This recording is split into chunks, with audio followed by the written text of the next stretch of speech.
नमस्कार friends, Priyanka recipe healthy या चॅनलवर तुमचं मनापासून स्वागत। आज आपण या चटणीपासून युनिक रेसिपी बनवायची आहे। तर ही आहे टोमॅटोची चटणी। 2 टोमॅटो कापून याला लसूण, अद्रक आणि कोथिंबीर, जिरं अशा पद्धतीने याला फोडणी दिलेली आहे आणि थोडीशी चटणी वापरली, कढीपत्ता वापरलेला आहे। तर आपण चपातीचं पीठ तिंबून घेतलेलं आहे। गोळा अशा पद्धतीने करून याला छान अशी चपाती लाटून घ्यायची आहे मोठी। आणि अशा पद्धतीने चपाती लाटल्यानंतर ना आपल्याला भरपूर याला तूप लावायचं आहे। खूप तूप वापरायचं आहे आपल्याला ह्या हेल्दी रेसिपीसाठी।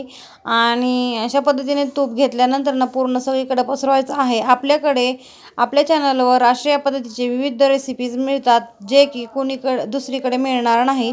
अशा युनिक रेसिपीज पाहण्यासाठी आपल्या चॅनलला सबस्क्राईब करा आणि बेल आयकॉन प्रेस करायला विसरू नका। तर अशा पद्धतीने आपल्याला ह्याच्या कड्या दुमडून घ्यायच्या आहेत आणि अशा घड्या घालून घ्यायच्या आहेत। अशा पद्धतीने घड्या घातल्यानंतर ना याला वरच्या साईडनं पण भरपूर असं तूप लावून घ्यायचं आहे। आणि याला तूप छान लावल्यानंतर ना आपल्याला ह्याला पण घड्या घालून घ्यायच्या आहेत। तर अशा पद्धतीने दोन्ही बाजूने आपल्याला अशा पद्धतीने छोट्या छोट्या घड्या घातल्यानंतर ना याला पण वरतून असे तूप लावून घ्यायचं आहे।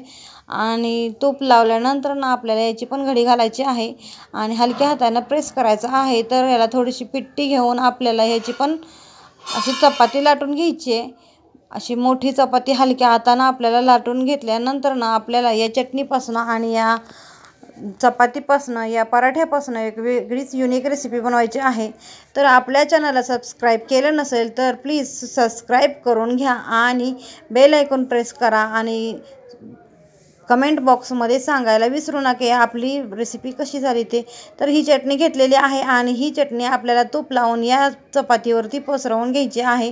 आणि यामध्ये तुम्ही पनीर वापरू शकता किंवा गाजर, इतर कोणतेही तुम्ही पदार्थ, पनीर, चीज वगैरे वापरू शकता। आणि कोथिंबीर बारीक बारीक चिरून तुम्ही यावरती सोडून घेऊ शकता।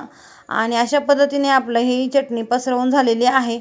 तर यावरती तुम्ही कोथिंबीर आणि कोणता पण पदार्थ तुम्ही असं किसून टाका आणि अशा पद्धतीने दोन्ही कडायाला अशा हलक्या हाताने प्रेस करा दाबून, आणि खालची पण कडा अशा पद्धतीने हलक्या हाताने प्रेस करा आणि याला थोडीशी पिट्टी वापरून हलक्या हाताने लाटून घ्या। आणि आपण गरम तव्यावर अशी खरपूसही पराठा आपल्याला भाजून घ्यायचा आहे आणि याला भरपूर तूप लावायचं आहे।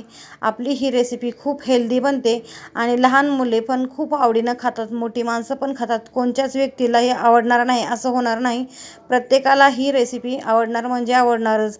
तर भरपूर तूप लावून आपल्याला ही खूप छान असं खरपूस भाजून घ्यायचं आहे।